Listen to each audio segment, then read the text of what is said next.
princípio, Macau vivia no Rio.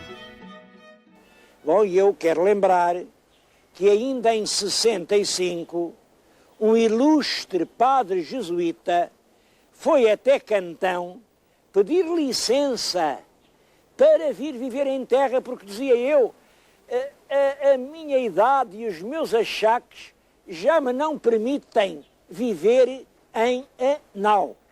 Significa isto que em 1565 ainda os portugueses têm que viver nas naus, o que não admira nada. Como todos sabem, milhões de chineses viveram aqui no Porto Interior, naqueles barcos, naquelas lorchas coladas umas às outras. Era aí que se vivia. E era aí que a maioria dos portugueses viviam. Poucos tinham o privilégio de poder ter uma cabana em terra. Nestes primórdios, quem governava a nascente cidade era o capitão Mor da viagem do Japão, que se demorava em Macau cerca de 1 ano antes de prosseguir a sua rota. Durante esse ano, tal como todos os outros, fazia da nau a sua residência oficial.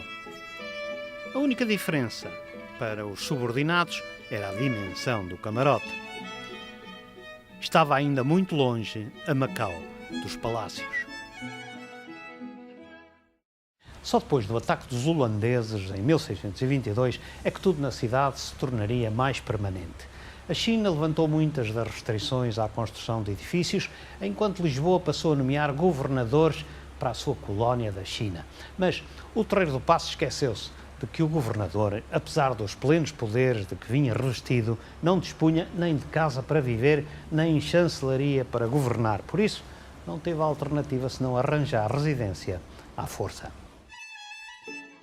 E esse domicílio não seria outro senão este, a Fortaleza do Monte.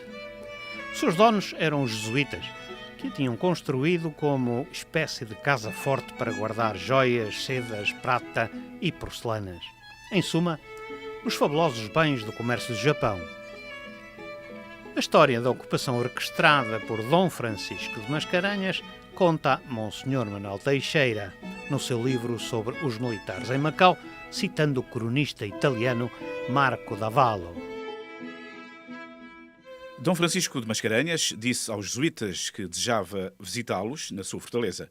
Prepararam-lhe então os padres um banquete neste lugar que desejava ver. Mascarenhas deu instruções aos soldados, dentre os quais alguns entrariam com ele como pessoas da comitiva do governador. Os outros apresentar-se-iam por pequenos grupos de 2, 3 ou 4 e mostrariam curiosidade de ver também um tão bonito sítio. Vendo os padres que Mascarenhas não mostrava querer retirar-se, disseram-lhe que já passava a hora de fechar as portas. O governador respondeu-lhes: vós, referendo os padres, é que podeis retirar-vos, porque as portas estão bem fechadas para amanhã serem abertas em nome de El Rei. Fortaleza do Monte seria a residência dos governadores de Macau até à segunda metade do século, a altura em que começou a ser entendido que o local tinha todas as características de bom quartel para as tropas, mas nenhumas para alojar a sede de um governo moderno. Mas encontrar nova residência é que se revelou difícil. Por um lado, nenhum governador aceitava de boa mente viver em casa alugada. Por outro, o leal Senado, que era quem tudo mandava em Macau, dizia não ter verbas para a construção de um palácio de raiz. A situação arrastou-se até 1772, altura em que a edilidade local lá abriu os cordões à bolsa e financiou a construção da primeira residência oficial dos governadores de Macau. A nova residência seria esta, o Palácio das Repartições, como é hoje conhecido, totalmente remodelado em 1951, seguindo o traço oficial da arquitetura do Estado Novo. A nova residência dos governadores de Macau ficava situada sensivelmente a meio da Avenida da Praia Grande, o lugar mais nobre da cidade, mas também o mais exposto às intempéries e à fúria do mar. Batido pelos tufões, viria a ceder parcialmente por ocasião da tempestade de 1874, que se diz ter sido a mais violenta da história das intempéries de Macau.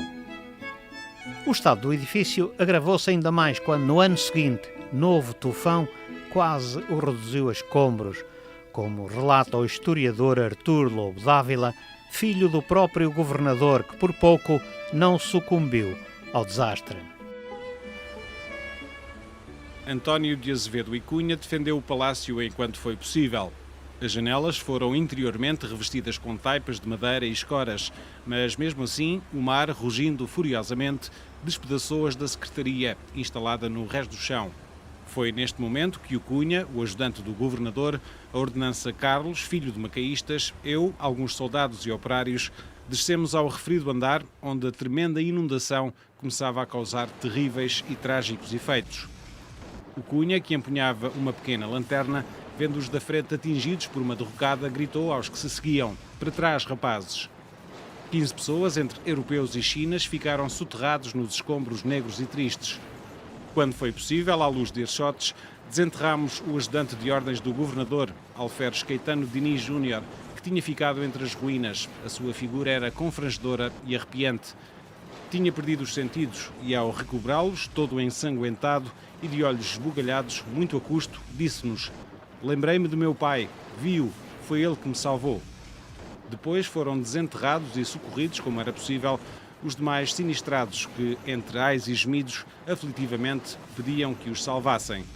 A ordenança de cavalaria, Carlos de Manila, achou-se também às portas da morte. O China, Paulo, morreu.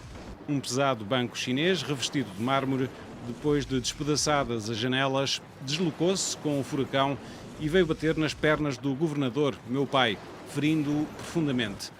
Este desastre, porém, evitou que ele caísse do primeiro andar para o montão de ruínas que aumentava no pavimento inferior. Até ao amanhecer, os que escaparam aos horrores desta tragédia e os feridos estiveram refugiados num godão, pequena arrecadação semi-subterrânea em que entrava a água do mar, depois de ter galgado as ruínas do aterro da Praia Grande, sobre feixes de lenha. A situação ameaçava fazer com que os governadores passassem a ter de viver em casa alugada, como o leal Senado sugeria, sempre por falta de verbas.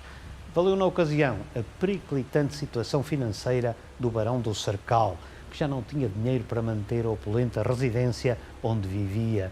Por dívidas ao banco, o Palácio da Praia Grande foi à praça e o governo comprou por 21.000 patacas em 1881.